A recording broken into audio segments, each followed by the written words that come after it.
এক শক্তিশালী IPS officer, যিনি নিজের স্ত্রীকে শুধুমাত্র নিজের উজ্জ্বল ইমেজ বাঁচাতে জেলের নির্মম অন্ধকারে ঠেলে দিয়েছিলেন, কখনো স্বপ্নেও ভাবেননি যে ভাগ্যের অদৃশ্য চাকা ঘুরে মাত্র ৫ বছরের ব্যবধানে সেই নারীই বসবেন ন্যায়ের উঁচু আসনে। আর সেই ঐতিহাসিক দিনে যে ফয়সালা হবে, তা শুধু একটি সাধারণ মামলার রায় নয়, হবে অহংকারের পতন, ভাঙা সম্পর্কের প্রতিশোধ এবং ন্যায়ের চূড়ান্ত জয়ের এক অমর গাথা। জয়পুর শহরের শীতল প্রভাতকাল ছিল, যে সময় শহরের সর্বাধিক পরিচিত এবং প্রভাবশালী আইপিএস কর্মকর্তা বিক্রম সিং তার অফিসিয়াল যান থেকে অবতরণ করে সদর দফতরের সিঁড়ি আরোহণ করছিলেন, এবং তার মুখমণ্ডলে সেই একই দম্ভপূর্ণ এবং কর্তৃত্বের অভিব্যক্তি বিদ্যমান ছিল, যা তার ইউনিফর্মের সঙ্গে যেন চিরস্থায়ীভাবে লেগে গিয়েছিল।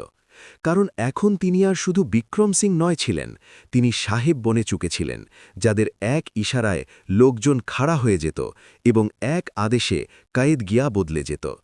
কিন্তু শায়েদ তিনি ভুলে চুকেছিলেন যে কখনো একসময় এমনও ছিল যখন এই শহরের এক ছোট্ট সে কোচিং সেন্টারে বসে তারা এবং তার স্ত্রী প্রিয়া সাথে সাথে বড় স্বপ্ন দেখেছিলেন, যেখানে দুজনে মিলে একে অপরের কাছে ওয়াদা করেছিলেন যে চাহে জিন্দেগি তাদের যেখানেই নিয়ে যাক, তারা একে অপরের হাত কখনো ছাড়বেন না। কারণ সেই সময় তাদের কাছে না পয়সা ছিল, না রুতবা ছিল, শুধু একে অপরের ভরসা ছিল এবং একে অপরের সংঘর্ষে সাঝেদারি ছিল। প্রিয়া সবসময় তেজ দিমাগ এবং শান্ত স্বভাবের মেয়ে ছিল, যে বিক্রম সিংকে প্রত্যেক পরীক্ষার সময় সামলেছিল যখন তিনি অসফলতায় টুটে যেতেন এবং ঘণ্টার পর ঘণ্টা কিতাবগুলোকে ঘুরে থাকতেন। তখন প্রিয়াই ছিল যে তাদের জন্য চা বানিয়ে আনত এবং বলত যে বিক্রম, একদিন এই মেহনত তোমাকে অনেক উঁচু নিয়ে যাবে। এবং সত্যি সেই দিন এসেছিল যখন বিক্রম সিং ইউপিএসসি পাশ করেছিলেন এবং পুরো পরিবারে খুশির লহর দৌড়ে গিয়েছিল। কিন্তু শায়েদ সেই দিন থেকেই তাদের ভিতর কিছু বদলও গিয়েছিল। ট্রেনিংয়ের পর যখন বিক্রম সিং আইপিএস বনে ফিরে এসেছিলেন, তখন লোকের নজর বদলে গিয়েছিল, রিশতেদারদের কথা বদলে গিয়েছিল এবং ধীরে ধীরে বিক্রম সিংয়ের ব্যবহারও বদলাতে লাগল। কারণ এখন তাদের কাছে প্রিয়া এক সংঘর্ষের সাথী নয়, বরং তাদের ইমেজের বিরুদ্ধে এক সাধারণ মেয়ে লাগতে লাগল, যে না কোনো বড় খানদান থেকে ছিল, না কোনো প্রভাবশালী পরিবার থেকে। এবং এই বদল এত ধীর ছিল যে প্রিয়াকে শুরুতে এহসাসই হয়নি যে তাদের মধ্যের দূরত্ব এখন শুধু কিছু শব্দের নয়, বরং চিন্তার হয়ে গিয়েছিল। এক রাত যখন বিক্রম সিংয়ের বাড়িতে শহরের বড় অফিসারদের পার্টি ছিল, তখন প্রিয়া পুরো মন দিয়ে সবার সেবা করেছিল। কিন্তু বিক্রম সিংকে বারবার এই ডর সতা রাখছিল যে কোথাও প্রিয়ার সাধারণ কথাবার্তা বা সাদগি তাদের স্টেটাসে আসর না দিয়ে দেয়। এবং সেই রাতে তারা প্রথমবার প্রিয়াকে সবার সামনে ডাল দিয়েছিলেন, শুধু এই জন্য কারণ প্রিয়া এক অফিসারের স্ত্রীর সাথে তার পুরনো নৌকরির ব্যাপারে সাধারণ উপায়ে কথা বলে ফেলেছিল। সেই রাতে প্রিয়া প্রথমবার অনুভব করেছিল যে যে আদমির জন্য সে নিজের কেরিয়ার ছেড়েছিল, নিজের পরিচয় ছেড়েছিল, সেই আদমি এখন তার পরিচয় থেকে শর্মিন্দা হচ্ছিল। কিন্তু সে তবুও চুপ্পি বেছে নিয়েছিল, কারণ সে রিশতেকে বাঁচাতে চেয়েছিল। তার কি ভরসা ছিল যে বিক্রম সিংয়ের এই ব্যবহার অস্থায়ী আছে, যে শায়দ জিম্মেদারির দবাব আছে, যা ধীরে ধীরে ঠিক হয়ে যাবে। কিন্তু হালাত শুধরেনি, বরং আরও বিগ্রতে চলে গিয়েছিল, কারণ বিক্রম সিং এখন প্রায়ই প্রিয়াকে তানে দিতে লাগলেন যে তুমি আমার লেভেলের নও, তোমাকে সমঝ নেই আসে যে আমি এখন কে আছি। এবং প্রত্যেক শব্দ প্রিয়ার আত্মসম্মানকে ভিতরে ভিতরে কাটতে যাচ্ছিল। তবুও সে তার প্যারের ভরসায় চুপ ছিল। একদিন অচানক বিক্রম সিং প্রিয়াকে নিজের কামরায় ডেকেছিলেন এবং বেহদ ঠান্ডা স্বরে বলল যে তুমি কিছুদিনের জন্য মায়েকে চলে যাও। এবং যখন প্রিয়া কারণ জিজ্ঞাসা করল, তখন তারা শুধু এতটুকু বলল যে তোমার কারণে আমার ইমেজ খারাপ হচ্ছে। এবং সেই রাতে প্রিয়া রোতে রোতে নিজের সামান প্যাক করেছিল। কিন্তু তাকে আন্দাজাও ছিল না যে এটা শুধু দূরত্ব নয়, বরং এক তুফানের শুরু আছে। কিছু হপ্তা পর প্রিয়াকে জানা গেল যে তার বিরুদ্ধে ঘরেলো হিংসা এবং মানসিক প্রতারণার ঝুটা কেস দায়ের হয়ে গিয়েছিল, যেখানে এটা দেখানো হয়েছিল যে সে বিক্রম সিংয়ের উপর দবাব বানাত, তাদের বদনাম করার ধমকি দিত এবং তাদের কেরিয়ারকে নুকসান পৌঁছানোর চেষ্টা করত। এবং এই সব শুনে প্রিয়ার পায়ের তলে জমিন খিসকে গিয়েছিল। কারণ এই কেস শুধু এক কানুনি লড়াই নয় ছিল, বরং তার চরিত্রে হামলা ছিল। সবচেয়ে বড় ঝটকা তখন লেগেছিল যখন তাকে সমঝ আসলো যে এই কেস কেউ অন্য নয়, বরং তার নিজের স্বামী নিজের পাওয়ার এবং প্রভাবের ইস্তেমাল করে দায়ের করিয়েছিলেন, যাতে সে তার থেকে হামেশা কেলিয়েই ছুটকারা পা সকে এবং নিজের ইমেজকে সাফ রাখ সকে। প্রিয়া সেই দিন কোর্টের সিঁড়িতে বসেছিল, হাতে নোটিশ পকড়ে, চোখে আঁসু ছিল, কিন্তু দিলে এক অজীব সি খামোশি ছিল। কারণ যে আদমির সাথে সে জিন্দেগি বিতানোর স্বপ্ন দেখেছিল, সেই আদমি এখন তার জিন্দেগিকে আদালতের কাগজে উলঝা করে খাতাম করতে চাইছিল। এবং সেই খামোশিতে প্রিয়া এক ফয়সলা নিয়েছিল। এক এমন ফয়সালা যা তার পুরো জিন্দেগি বদলানোওয়ালা ছিল। কারণ সে আশু পুছে এবং আসমানের দিকে দেখে বলল, যদি তুমি নিজের বার্দির গালাত ইস্তেমাল করেছ বিক্রম, তো আমি কানুন বরে তোমার সামনে খাড়া হব, এবং সেই দিন তোমার বার্দি তোমাকে বাঁচাতে পারবে না। সেই রাতে প্রিয়া প্রথমবার নিজের পুরনো স্বপ্নকে আবার উঠিয়েছিল, সেই স্বপ্ন যা কখনো সে নিজের জন্য দেখেছিল, ন্যায়াধীশ বনার স্বপ্ন।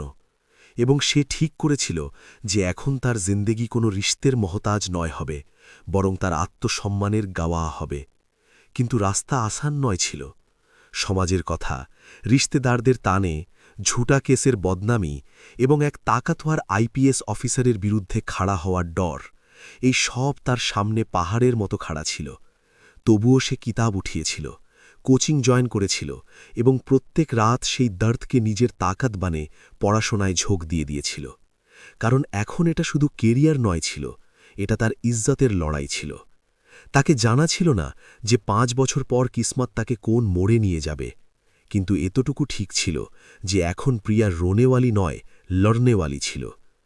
প্রিয়া যে রাতে আদালতের সিঁড়িতে বসে এই কসম খেয়েছিল যে সে কানুন বনে ফিরবে, সেই রাত থেকে তার জিন্দেগি এক এমন করওয়াট লিয়েছিল যেখানে আশু কম এবং সংকল্প বেশি ছিল। কিন্তু এই রাস্তা শুধু কিতাব এবং পরীক্ষার নয় ছিল, এই রাস্তা সেই সমাজের সাথে লড়ার ছিল যে হামেশা তাকাতওয়ারের সাথে খাড়া হয় এবং কমজোরকে দোষী মান নেয়, বিনা সত্য জেনে, বিনা পরিস্থিতি সমঝে। ঝুটা কেসের খবর পুরো শহরে আগের মতো ফেলচুকে ছিল, কারণ যখন এক আইপিএস অফিসার নিজের স্ত্রীর ওপর আরোপ লাগায়, তখন লোক বিনা সোচে মান নেয় যে গলতি স্ত্রীরই হবে। এবং এই সোচ প্রিয়ার চারদিকে দিবার বনে খাড়া হয়ে গিয়েছিল, যেখানে রিশতেদার ফোন উঠানো বন্ধ করে চুকেছিল, পারসি দরজা বন্ধ করতে লাগল এবং মায়েকে বসে তার মাতা পিতার শার্ম এবং চিন্তার মধ্যে টুটতে যাচ্ছিল। কিন্তু প্রিয়া নিজের পিতার সামনে হাত জোড় করে শুধু এক কথা বলেছিল যে, বাবা, আপনি চিন্তামত করুন, আমি রোনতে নয় এসেছি, আমি লড়তে এসেছি। এবং সেই দিন তার পিতার চোখে প্রথমবার দুঃখের সাথে গর্বও ঝলক উঠেছিল, কারণ তারা নিজের মেয়েকে টুটা হওয়া নয়, বরং তাপ্তা হওয়ার লোহা বনতে দেখেছিল। দিনে সে কেসের তারিখগুলোতে কোর্ট যেত, যেখানে প্রত্যেক শুনানিতে বিক্রম সিংহের বর্দির রব সাফ দেখা যেত, কারণ তাদের সাথে হামেশা উকিলদের লম্বা টিম থাকত, মিডিয়ার কিছু লোকও তাদের ইর্দগির্দ ঘুরত, এবং আদালতে বসা প্রত্যেক ব্যক্তি তাদের পদ থেকে প্রভাবিত নজর আসত। যেখানে প্রিয়া একা বেঞ্চে বসে থাকত, হাতে ফাইল পকড়ে, কিন্তু চোখে অজিত স্থিরতার সাথে। বিক্রম সিং যখনই কোর্টে আসতেন, তাদের নজরে সেই পুরনো অহংকার থাকত, যেন তিনি প্রিয়াকে ইয়াদ দিলাতে চাইতেন যে, দেখো, আমি কোথায় আছি এবং তুমি কোথায় আছো। এবং শায়দ তাদের লাগত যে এই কেস কিছু মাসে খাতম হয়ে যাবে এবং প্রিয়ার জিন্দেগি এক বদনাম এবং অসফল কাহিনী বনে রয়ে যাবে। কিন্তু তাদের আন্দাজ ছিল না যে প্রত্যেক তারিখ প্রিয়াকে আরও মজবুত বানাচ্ছিল। রাতে যখন পুরো ঘর ঘুমিয়ে যেত, প্রিয়া নিজের মেজে বসত। সামনে বেয়ার অ্যাক্টের মোটা কিতাবগুলো খোলা থাকত, হাইলাইটার থেকে ভরা হওয়া পান্না থাকত, এবং দিওয়ারে এক ছোটসা কাগজ চিপকা থাকত, যার ওপর সে লিখেছিল, একদিন আমি জাজ বনে এই কোর্টে বসব। এবং প্রত্যেকবার যখন থাকান তাকে ঘিরত, যখন দিমাগ জবাব দিতে লাগত, তখন সে সেই কাগজকে দেখত এবং আবার পড়াশোনায় ডুবে যেত। সমাজের দবাব কম নয় ছিল, বরং বাড়তেই যাচ্ছিল। কারণ লোক বলতো যে এত বড় পোস্টওয়ালে পতি, সে লড়কার ক্যা মিলেগা, সমঝোতা কারল, औरत का घर तो पति के কাছেই होता है। কিন্তু প্রিয়া এখন সমাজ চুকেছিল যে ঘর সেই জায়গা নয় হতি যেখানে সম্মান ছিনিয়ে নেওয়া যায়, এবং সমঝোতা সেই রাস্তা নয় হতা যেখানে আত্মা প্রত্যেক দিন মরতে রয়। ইধর বিক্রম সিংয়ের কেরিয়ার লাগাতার উপর যাচ্ছিল, তাদের প্রমোশন মিলা, নই পোস্টিং মিলি এবং প্রত্যেক সফলতার সাথে তাদের ঘামান্ড বাড়ত যাচ্ছিল।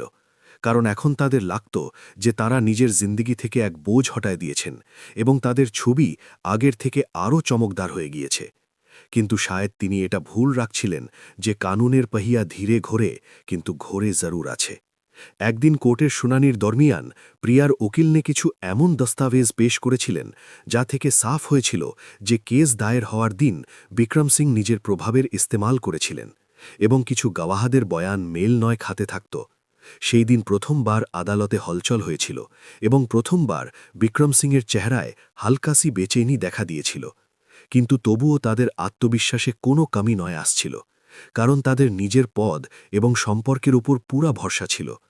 প্রিয়া সেই সন্ধ্যায় নিজের কামরায় বসে ভেবেছিল যে এই লড়াই শুধু কেস জিতনের নয় আছে, এই লড়াই নিজেকে সাবিত করার আছে, এবং সে ঠিক করেছিল যে সে ন্যায়িক সেবার পরীক্ষা দেবে, চাহে তাকে কত বছর লাগ যাক, চাহে তাকে কতবার অসফলতা মিলে, কারণ এখন তার লক্ষ্য কাউকে হারানো নয় ছিল, বরং নিজেকে এত উঁচু উঠানো ছিল যে কেউ তাকে ঝুঁকা না সকে।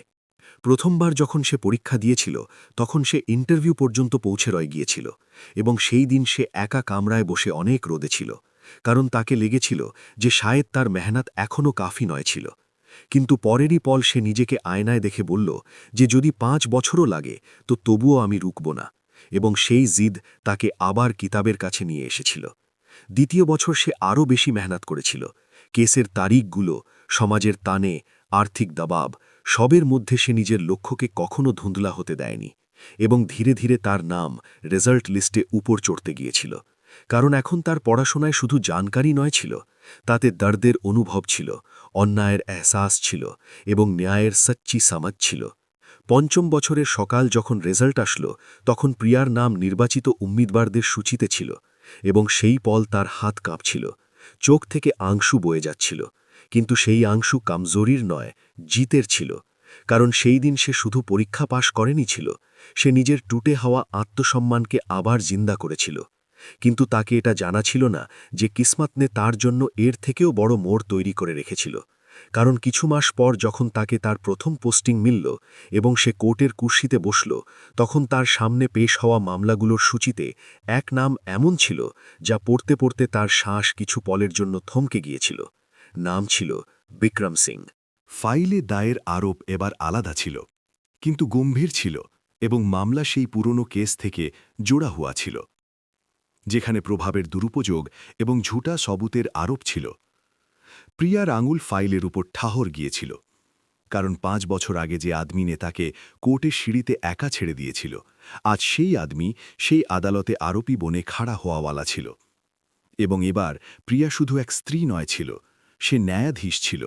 কোর্ট নম্বর 7-এর সেই সকাল বাকি দিনের মতো নয় ছিল, কারণ আদালতের গলিতে অসামান্যসি হলচল ছিল, ফুসফুসাহট ছিল, কিছু পত্রকারও মজুদ ছিল, এবং উকিলদের মধ্যে এই চর্চা তেজ ছিল যে আজ এক বরিষ্ঠ আইপিএস অফিসারের উপর প্রভাবের দুরুপযোগের মামলা শুনানিতে আসাওয়ালা আছে, এবং কারো কাছেও এটা আন্দাজ ছিল না যে এই কেসের অধ্যক্ষতা করাওয়ালি ন্যায়াধীশ এবং আরোপীর মধ্যে অতীতের এক এমন রিষ্টা রয়েছে যা আজ ইতিহাস বনে আদালতের ফাইলে দায়ের হওয়া যাচ্ছিল। প্রিয়া নিজের চেম্বারে বসেছিল।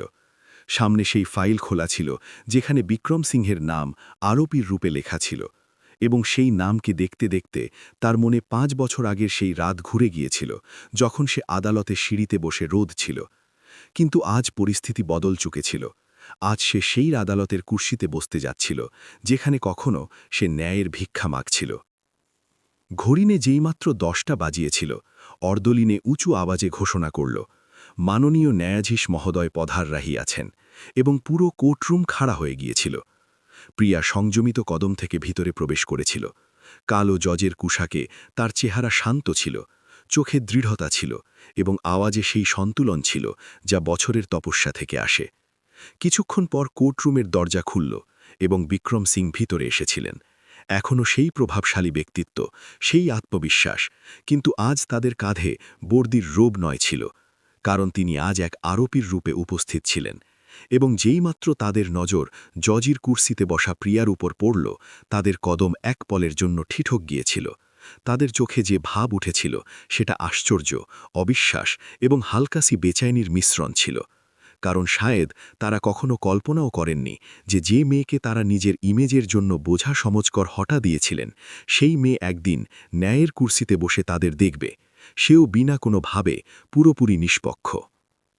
কোর্টের কার্যবাহী শুরু হয়েছিল।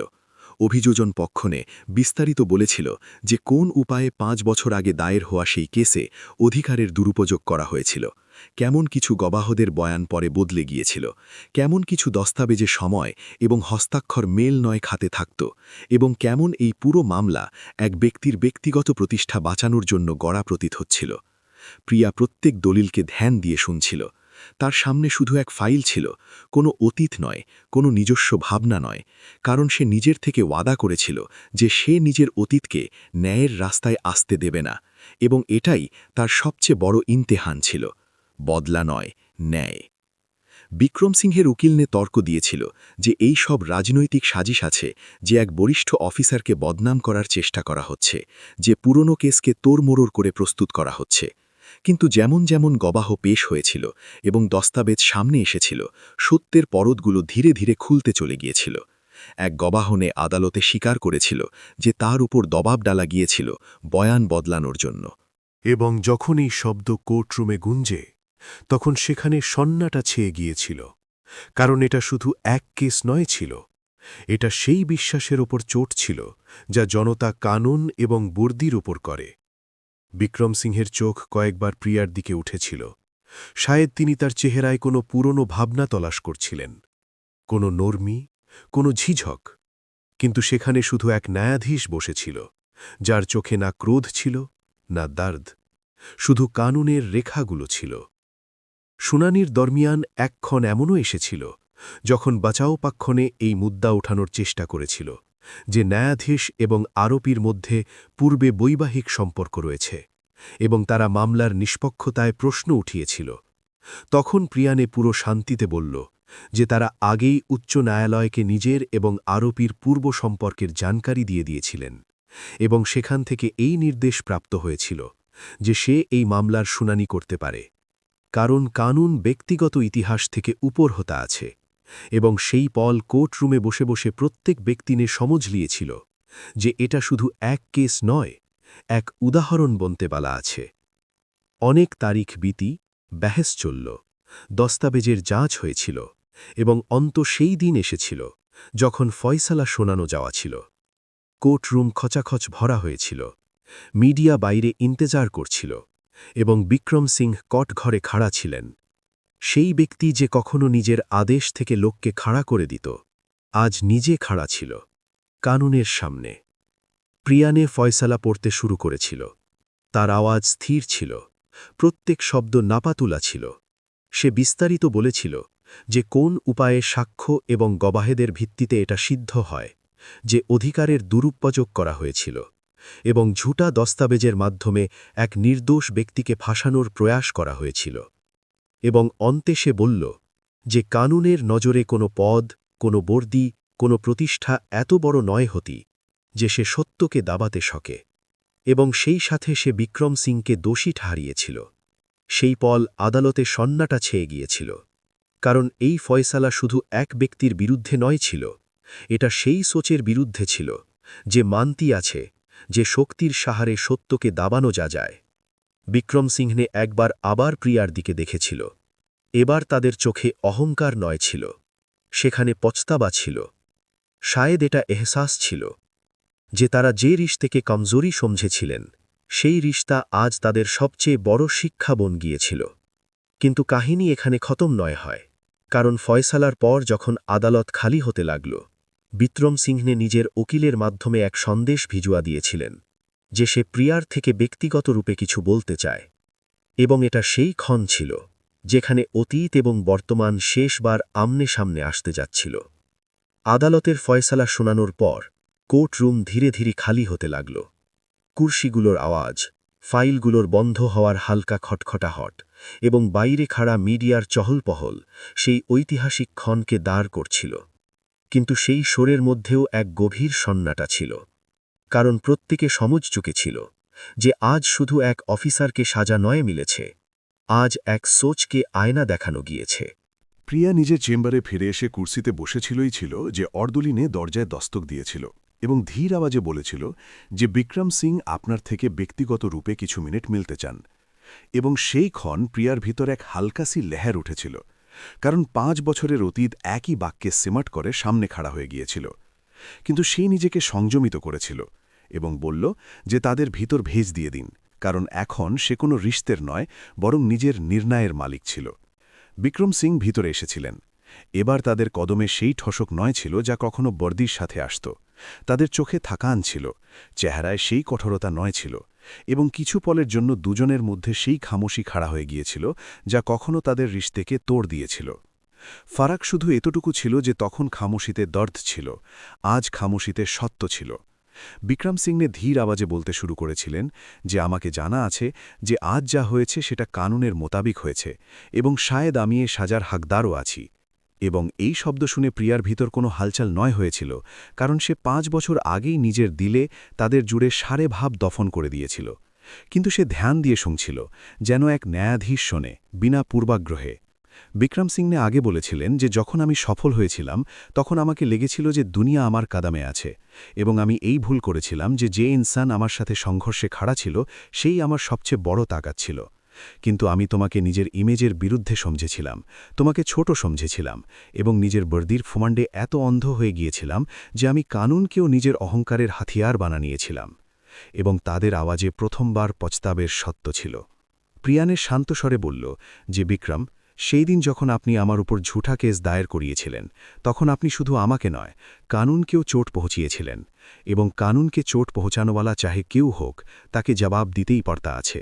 এবং এই বাক্য শুধু এক উত্তর নয় ছিল, এটা সেই যাত্রার সার ছিল যা সে আংশু থেকে শুরু করে ন্যায়ের কুর্সি পর্যন্ত ত্যাগ করেছিল। বিক্রম সিংনে এক গভীর শ্বাস নিয়ে বলেছিলেন যে আমি এটা বলবো না যে আমাকে মাফ কর দাও, কারণ শায়দ আমি মাফির অধিকার খো দিয়েছি, কিন্তু আমি এটা জরুর বলতে চাই যে আজ আমাকে সমাজ আসলো যে আসলি তাকাত বর্দিতে নয়, চরিত্রে হতি আছে। এবং এই স্বীকারোক্তি সেই আদমির ছিল যে দের সে সাহি কিন্তু সত্যকে দেখ লিয়েছিল। কিছুক্ষণের চুপ্পির পর প্রিয়ানে বলল যে আমি তোমাকে সাজা নয় দিয়েছি বিক্রম, আমি শুধু কানুনকে তার কাম করতে দিয়েছি। এবং এটাই ফারাক আছে সেই প্রিয়াতে যে 5 বছর আগে কোর্টের সিঁড়িতে রোদ ছিল এবং আজকের প্রিয়াতে যে ন্যায়ের কুর্সিতে বসে আছে। এবং তার শব্দে না গুস্সা ছিল, না বিজয়ের গর্ব, বাস এক স্থির সন্তুলন ছিল। বিক্রম সিংহনে সির ঝুঁকা লিয়েছিল, এবং সেই ঝুঁকে হুয়া সিরে শায়দ প্রথমবার বিনম্রতা ছিল, কারণ আজ তাদের সামনে কোনো স্ত্রী নয় ছিল যাকে তিনি নিজের সুবিধাসে চুপ করা সকে। আজ তাদের সামনে এক এমন স্ত্রী ছিল যে অপমানকে ইন্ধন বনে নিজের পরিচয় গড়েছিল, এবং যে এটা সাবিত করচুকেছিল যে আত্মসম্মানের নিঙে খাড়া ইনসান কখনো কমজোর নয় হতা। যখন বিক্রম সিংহ বাইরে যেতে লাগলেন তখন দরজা পর্যন্ত পৌঁছে এক পলের জন্য রুকে এবং বিনা পিছনে দেখে বললেন যে তুমি জিত গেছ প্রিয়া। এবং সেই ক্ষণ প্রিয়ানে ধীর কিন্তু দৃঢ় আওয়াজে উত্তর দিয়েছিল যে এই জিত আমার নয় আছে, এই জিত সেই বিশ্বাসের আছে যে কানুন সবার জন্য বরাবর আছে। এবং শায়দ এটাই এই কাহিনীর সবচেয়ে বড় সত্য ছিল। বিক্রম সিংহ চলে গিয়েছিলেন আদালতের সিঁড়ি উতরতে হওয়া। এবার তাদের সাথে না মিডিয়ার চমক ছিল, না সত্তার রোব, শুধু আত্মচিন্তন ছিল। এবং উধর প্রিয়া নিজের চেম্বারের খিড়কি থেকে বাইরে আসমানকে দেখছিল, যেখানে সূর্য ঢলছিল কিন্তু তার রোশনি এখনও ফেলি হওয়া ছিল, যেন এটা জাত দিলানোর জন্য যে অন্ধকার চাহে যত গভীর হোক, রোশনির রাস্তা হামেশা খোলা থাকে। 5 বছর আগে যে মেয়েকে বদনাম করে খতম করার চেষ্টা করা গিয়েছিল, সেই মেয়ে আজ ন্যায়ের মিসাল বনে চুকেছিল, এবং সে এটা সাবিত কর দিয়েছিল যে রিশতে টুট সাকে, লোক বদল সাকে, পরিস্থিতি গিরা সাকে, কিন্তু যদি ইনসান নিজের আত্মসম্মান এবং মেহনতকে থামে রাখে তো সে একদিন সেই জায়গায় খাড়া হতে সকে যেখানে থেকে তাকে কখনো গিরায়া গিয়েছিল। সেই দিন আদালতের ফাইলে এক কেস বন্ধ হয়েছিল, কিন্তু সমাজের জন্য এক নই কাহিনী খুল গিয়েছিল, এক এমন কাহিনী যা এটা বলতে আছে যে শক্তির আসলি অর্থ অন্যদের ঝুঁকানো নয় বরং নিজেকে সহি রাস্তায় রাখা আছে, এবং ন্যায়ের অর্থ বদলা নয়, সন্তুলন আছে। এবং প্রিয়ার জিন্দগি আগে বাড়তে রয়েছিল, নয় কেস, নয় জিম্মেদারি, নয় ফ্যাসলা, কিন্তু তার দিলে কোথাও এক শান্ত সন্তোষ ছিল যে সে নিজের দর্দকে হথিয়ার নয় উদ্দেশ্য বনিয়েছিল, এবং এটাই তাকে আসলি বিজেতা বানাত। বর্দি ইনসানকে তাকত দেয় কিন্তু চরিত্র তাকে সম্মান দেয় এবং যখন তাকত চরিত্র থেকে বড় হয়ে যায় তো গিরনা ঠিক হতা আছে কখনো কাউকে তার আজকের হালত দেখকর কমজোর মত সমঝিও না কারণ ওয়াক্ত বদলতে দের নয় লাগতি এবং যখন ইনসান নিজের আত্মসম্মানকে নিজের হথিয়ার বনালায় তো ফির তাকে গিরানেওয়ালাও একদিন সেই সামনে ঝুপতা আছে বর্দি তাকত দে শক্তি আছে কিন্তু চরিত্র ইনসানকে উঁচু বানাতা আছে এবং কানুনের দরবারে না রিশতে চলতা আছে না রুতবা সেখানে শুধু সত্য চলতা আছে যদি এই কাহিনী নিয়ে আপনার দিলকে ছুয়া হো তো এটাকে লাইক জরুর করেন কারণ প্রত্যেক লাইক এক এমন কাহিনীকে তাকত দেয় যা আত্মসম্মান এবং ন্যায়ের কথা করতে আছে চ্যানেল দ্য স্টোরি টেলার বিডিকে সাবস্ক্রাইব করে লিজিয়ে কারণ এখানে কাহিনী শুধু শুনাই নয় যায় এখানে সত্য সংঘর্ষ এবং ইনসাফকে জিয়া যায় মিলতে আছেন অগলি কাহিনীতে যেখানে ফির কোনো অহংকার টুটবে এবং কোনো আত্মসম্মান জিতবে